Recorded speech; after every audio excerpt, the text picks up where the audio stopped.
Alright guys, TacticalRab back again today. I hope you're all doing well and enjoying your day so far. Welcome back to VALORANT News, and 4 massive games across EMEA and North America yesterday in terms of the Stage 2 matches. The groups are already starting to take shape. OpTic versus FaZe was a banger, and Tarik explaining exactly why OpTic right now are clearly the #1 team in the world. Very much enjoyed your thoughts in the comment section below. Hit the like button if you enjoy. Subscribe if you're new as always. I would greatly appreciate it. Really up to the channel. Thanks for helping us smash through that 17,000 sub barrier as well yesterday. I'm sure you guys will keep up the support over the coming days as well. This I thought was a quality clip actually just to start out the video. Without wasting any further time, we're just going to crack straight onto these matches because no other kind of big major moves yesterday or news to talk about really outside of the games themselves, but there's certainly lots to talk about within the games because, well, Fnatic played FBX yesterday. An interesting start really here just because Fnatic, of course, with their new roster, could they do anything against the champions of last time around in FBX? Of course, they didn't get to go to the Masters, unfortunately for them. They did get some points on the board though as if they were going to be there, so they get a good chance for champions qualification, this type of stuff if they can go. But wow, Alfire, what a player this guy is. Like when this guy got picked up, people were like, okay, wow, what's this guy going to do? Is he really the player that Fnatic are looking for in this team? Because of course, that looks pretty damn good when they had the Brave lineup briefly. But yeah, Alfire comes in, of course, Fearoth comes in with a new name, I guess Enzo is what he's going by now. He was on the Fade this map, so some really interesting compositions actually as well with a lot of these teams. Like of course, they did have Raze here, the Fnatic team, in terms of being a duelist and an entry, but some European teams were not really deciding to go for any duelist right now, given the kind of Jet nerf. Jet seems to have kind of been reduced in popularity quite significantly, and Chamber doesn't really seem to have changed all that much as you might well expect, but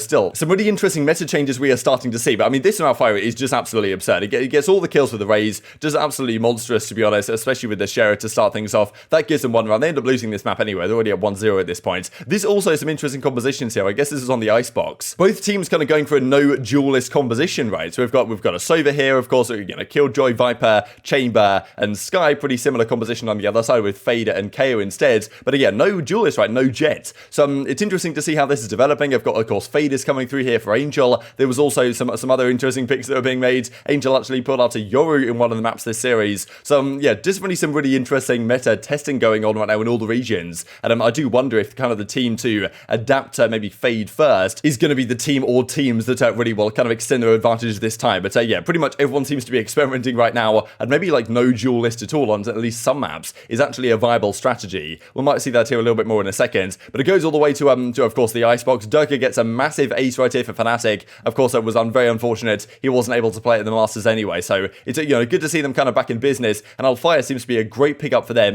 This is a massive victory here for Fnatic to start things off anyway, because as we saw, I'm pretty sure only the 3 teams out of the 6 go through, and there were some seriously stacked groups actually there in the EMEA side right now, so big victory for Fnatic, there's no doubt. But this ace from Turko was of course massive in getting them over the line, and here we go, yeah, 2-1 over FBX. The final series stats like this: Alfire plus 22 on the Raze and the Killjoy, 62 in 40. What a debut from both of these guys, to be honest. And Turko on the Chamber didn't really have to do all that much. FBX not with the result they were looking for, of course, here, but still an incredibly talented team, there's no doubt. Might take him a bit of time to get back into the groove of things. The other series that went on was Big versus Team Liquid. This was a relatively comfortable 2-0 for Liquid, but yeah, Scream on the Raze, don't often see that, to be honest, but yeah, he had the Raze out this game at the very least, and yeah, Team Liquid did their best to close this series out pretty comfortably. There were a few series like this actually on the day, we'll see a similar story with OpTic versus FaZe here in a second, but Team Liquid closed this out, not too much of an issue, 2-0 over them, but it's not often you see Scream on a full-time Raze this series, which is what's happened right here. So Fade was pulled out, Omen was used a lot as well, so I do really enjoy seeing all the different ways you can run the compositions right now. I feel like no one has any idea what's actually the best on so many different maps. We see Cypher still getting used, of course, and that's an interesting part of the Chamber nerf, kind of what you guys were mentioning in the comments, okay, they nerfed Chamber so that he's not really a Sentinel anymore in a way. He only has one of his traps instead of 2, but what that really means is that you can't just use Chamber as your sole Sentinel. Yes, it's kind of a weird nerf in the sense that it doesn't really mean that Chamber is too much of a Sentinel anymore. What it does mean though is that you can't really afford to just use him on his own. You might need to use a Cypher or some other agent to get some sort of information, and can't rely on Chamber so much. But still, teams are pretty much picking Chamber around the board, even though, well, that wasn't the case for Team Liquid this series, and they won this one 2-0. Just to mention this, the way the groups are taking shape: Ascend Fnatic, they're leading up this absolutely stacked Group A. G2 and Focus, I guess, played today, as to M3 Champions and Guilds. But yeah, this is how the groups are kind of looking over there, and these are, well, this is the matches later today, as you guys can see on screen right now. We'll see this for North America here in just a couple of seconds, and let's just dive into it. OpTic versus FaZe, they played last night, always a great matchup of the Titans, really, but at least in terms of esports juggernauts, in terms of organizations. But again, OpTic, I think, have a great history against FaZe, at least in Valorant, I guess when they were Envy and stuff like that as well,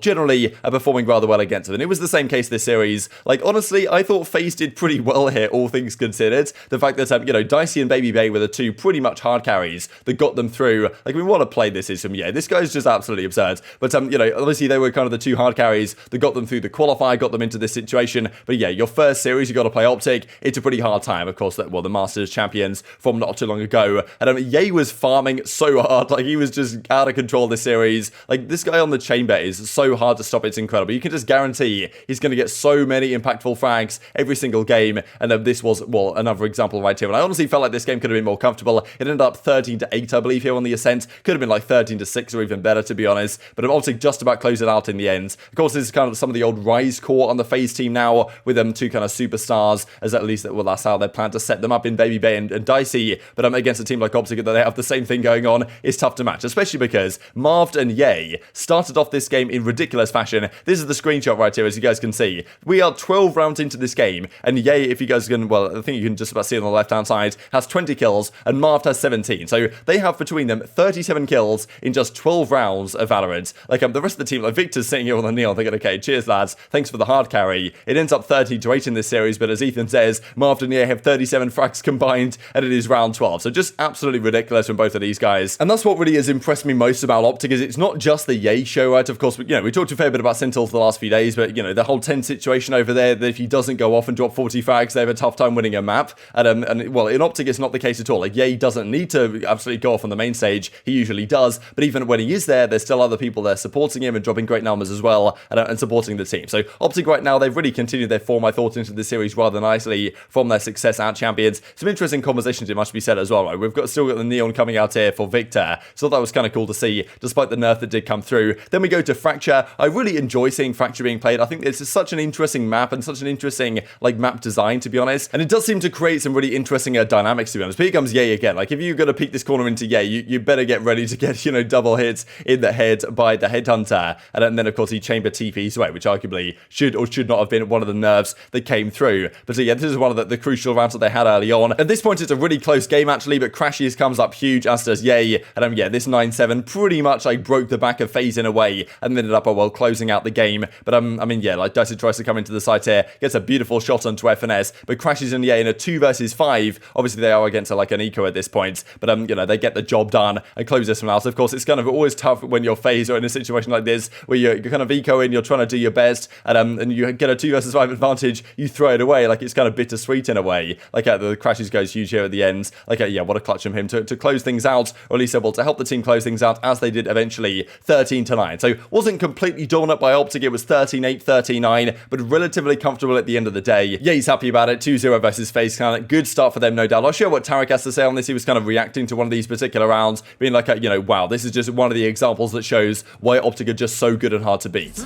Great crosser. Why is whoa, we gotta plan safe, man. What the? Oh, is that an ace? Is it an ace or no? This will be he's put it down. He put it down. Oh my god. Dicey. They all died and gave him ult. This map. That's a second Red Bull clutch. I know he put it down because of the ult. 3 this time. Look at this. Immediately pops in. Oh my That's god. so, bro. Flashes, they have everything layered that way. And Crashies gladly. I don't know if babybay is fully comfortable on Raze. I don't know how much I've seen him on Raze. Oh my god.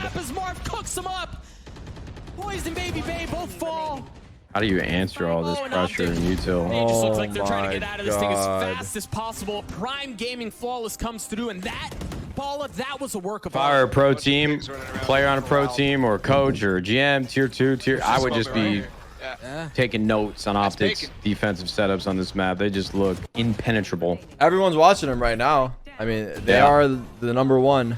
So, yeah, everyone's got eyes on them. babybay says GG's lost 2-0 against the Titans. OpTic, Marv, you are so cold. So yeah, they're in a tough group, there's no doubt. FaZe are down there, Sentinels are in there, right? We've got Cloud9 in there, we'll see the groups here in a second. The overall stats look like this, 2-0 to OpTic. Ye goes, you know, plus 25. Like, I mean, this guy, I don't even, there's no words that can even describe what he does on a regular basis. Dicey and babybay, yes, they were the top performers, so we'll see how this works, because against OpTic, it's going to be tough to make this work. But if Dicey and babybay can continue the performances they did in the open qualifier, which is going to be tough, right? And they they did rely on them pretty heavily, and it seemed like Superman, Poised, and the kind of Rise guys were, were setting up Dicey and babybay for great success, which does happen sometimes, but maybe can't be consistently relied upon against the very best in the world. And also to mention it, definitely, once again, some interesting compositions. Like Marv was on the Brimmy, he was on the Omen, and there was no Jet, of course, being used by the OpTic guys, as we kind of tend to see. But Victor right here on the Neon, the KO, the Breach was being used an awful lot, and on the FaZe side, it was a very different story. FaZe came out, right? So, like, I'm really interested to see how this meta develops, to be honest, because it could go so many different ways. But yeah, 2-0 for them. The final series also a 2-0, XSET versus Ghost. Like, we got to see XSET for the first time in quite some time. It's been strange in a way having OpTic, like, not necessarily OpTic, but certainly Cloud9 and XSET, the two teams that didn't qualify for Masters, of course. OpTic and Guard did, but they didn't have to play in the open qualifiers because they came top 4 at the playoffs. So we haven't seen XSET play in a very long time. Cryo Cells is always a fun watch. They win this series. Nismo made a phenomenal play right here. Like, the Ghost guys are really fun to watch. Like, I mean, this 1v3 entering the site on the retake is not one you should ever realistically win, but he manages to make it work. Not honestly sure what they're doing right here. The knives get taken down. Zekken falls, and then these lads pretty much line up for the 1 versus 2. So yeah, definitely some poor performances here from XSET to throw this one away, but they make it work. Despite giving away this clutch and winning the map and the series regardless, they take this game 1 13-11 after, well, a good comeback, of course, from Ghost that was going to spark to a degree at least by that clutch that we did just indeed see. But then the final game also works out in their favour, and well, this is one of the examples here on Fracture. So yeah, I mean, they were just shining them all down. 2-0 over Ghost, the start that we did expect. I do wonder if XSET will continue up the 4th trends, whether they can either get 4th in their group here, which maybe they'll do better than 4th in their group, but whether they'll also just come 4th to the playoffs again, which would be pretty unfortunate for them if it does indeed happen. There was also this funny kind of post-game interview here with BCJ where he was kind of talking about potential matchups they're going to have and saying, okay, we're gonna mess these guys up, and didn't want to kind of say the word that he was going to say, and then at the end of the video he basically just says rep the effing set, and then realizes that he swore or whatever on the stream, and he was trying so hard for the last 30 seconds not to do that, and then his facial reaction is just too funny, to be honest. This is kind of the zoomed in version of it, as you can see right here. So interesting stuff, but congratulations to XSET and BCJ for a good performance. 2-0 for Ghost. The series stats are like this, not too much to dwell on. Let's talk about how things are looking then in the North American side going into today, but also the way the groups are shaping up, because these groups, man, they are so spicy, and here we are already. Group A is looking like this. 100 Thieves, XSET, they get the first 2 victories. NRG, TSM play later on today. That's going to be a banger. Really looking forward to that one. Ghost and the Guard, though, they're at the bottom here, and also, we've got to consider here, the rounds 4 rounds against is an important factor. This differential is pretty big when you consider that the Guard, 11-26 after their dominant, loss, I suppose, on the hands of 100 Thieves, puts them in potentially a precarious position as this group progresses, because this group is not easy. There's a lot of good teams here. The same can certainly be said for Group B. We've got Cloud9, EG coming up later today, but OpTic and Luminosity, they're leading the way for now. Sentinels FaZe down here already, so already we can start to see that, getting top 4 in this group is going to be very challenging on both sides of the table, and 4th, of course, isn't actually that good, because this time you start in losers as opposed to starting in kind of winners as you did before. So if you're 4th in your group, you only get 1 chance at the playoffs to actually go through. If you're number 1 seed, you get a bye through the winners bracket, which of course is a significant advantage. So definitely more to play for probably this time in terms of qualification than it was last time around. And these are, of course, the games coming up later today. RNG, TSM, and then Cloud9, Evil Geniuses to finish off the week. But very much enjoyed your thoughts and all this stuff in the comment section below. Hope you guys enjoyed the video. If you did enjoy it, hit the like button. Tell us the YouTube gods it's a good video. I'd also like you should see it as well. And I've grown the competitive Valorant community. Thank you for watching as always. Take care of yourselves, and I'll see you next time.